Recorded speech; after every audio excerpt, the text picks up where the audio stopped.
Dear students, myself Poonam, welcome to our channel Heartthrob Skill Center Hasi. Please like, share this video and subscribe our channel. Dear students, today I am going to explain you C language qualifiers. What are qualifiers? In C language, qualifier means modifier, or you can say you can modify the length of variables according to rules. So in C language we use qualifier. So qualifier are data type modifiers. So simply if you use integer type data type, long integer type, short integer type, so they all have different length.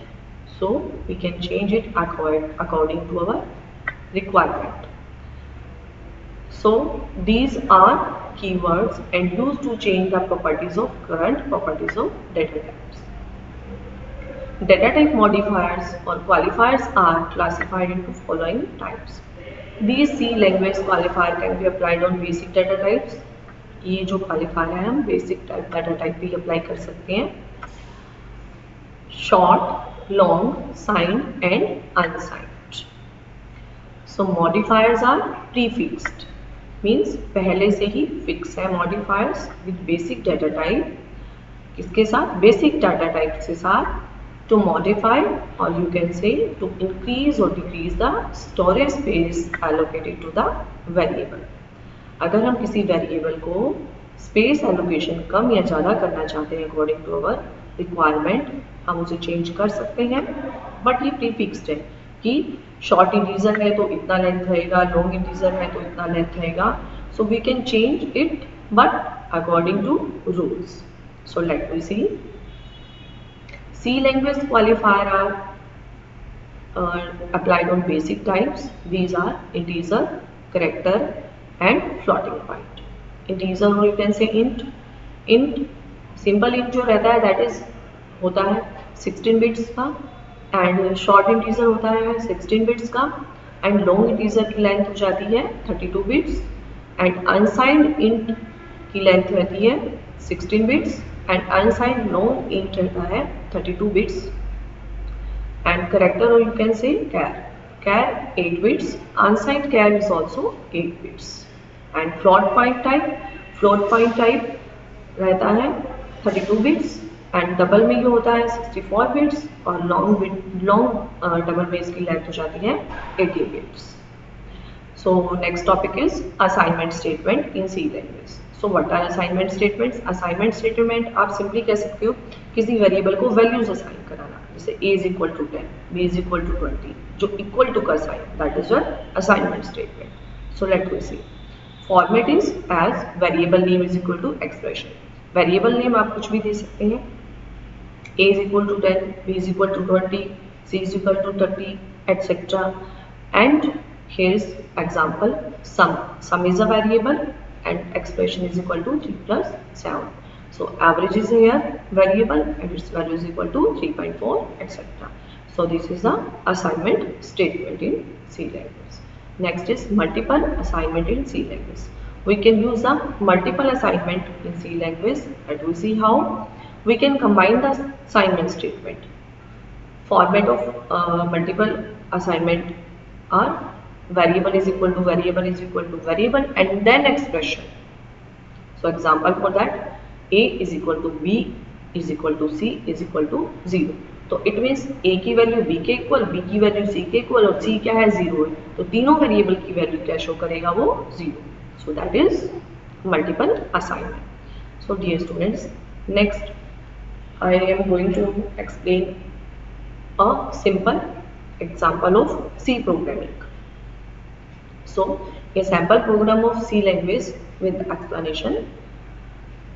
Here is a very first sample program printing a message. First line में क्या show कर रहा है? ये show कर रहा है comment line. First line show कर रही है आपकी कमेंट लाइन, जो स्टार्ट होती है आपकी स्लैश और मल्टीप्लाई की साइन से, और क्लॉज भी किससे होती है? मल्टीप्लाई और स्लैश के sign. So you can say slash and star and slash. तो इन दोनों के बीच में जो भी लिखा जाता है दैट इज योर कमेंट. और कमेंट को कंपाइलर जो है रीड नहीं करता. मीन्स कोई अगर आप बुक में या नोटबुक में न्यू लेसन कर रही हैं तो नोटबुक में आप क्या करते हैं, लेसन का नेम मेंशन करते हैं ताकि हम उसकी सारी की सारी रीडिंग ले सके इजीली और हमें पता लग जाए कि इस लेसन में क्या है. अगर हम ऊपर पर्टिकुलर से रिलेटेड कोई मीनिंगफुल उसको हेडिंग देते हैं तो उसे हमें पता लग जाता है कि उस लेसन में क्या है. जस्ट लाइक सेम जब हम सी का प्रोग्राम बनाते हैं तो हम उसमें हेडिंग दे देते हैं या कमेंट दे देते हैं, उससे हमें पता लग जाता है कि इस प्रोग्राम में क्या हो रहा है. Next is sharp include stdio.h. sharp include is called a preprocessor. preprocessor means पहले से ही प्रोसेस करना और प्री कंपाइलर मीन्स पहले से ही कंपाइल करना और फिर उसका रन करना. कंपाइल करेंगे स्टैंडर्ड इनपुट आउटपुट फाइल को ताकि वो इनपुट और आउटपुट फाइल के अंदर जितने भी एरर हैं उनको कंपाइल कर दे और उसको डिलीट कर दे. And so here is the hash sign and stdio.h. std means standard, I for input, O for output and H for header file. Next is void main. Void main is your main function. Start here. Void is a data type which show the function return nothing. Void main return type of the main function. Next is curly braces. Starting और you can से opening braces tells the beginning of the function कि हमारा function यहाँ पे शुरू हो रहा है. Next is printf statement. Printf statement क्या करती है? Printf statement is built in function. एक बिल्ट इन फंक्शन है जिसका काम क्या होता है कि स्क्रीन पे जो भी है इसके अंदर राइट क्या लिखा हो वो प्रिंट करता है. Which print the word hello on output screen. अगर आप प्रिंट हेलो करते हैं तो स्टेटमेंट क्या करेगी, आपकी आउटपुट स्क्रीन पे हेलो प्रिंट कर देगी. Here is a termination sign that is semicolon भी बोलते हैं हम इसे. ठीक है, तो tells the computer that the line is ending here. ये बताता है कि कंप्यूटर को लाइन यहाँ एंड हो रही है. जस्ट लाइक सेम जब हम किसी सेंटेंस को एंड करते हैं तो वहाँ फुल स्टॉप लगाते हैं.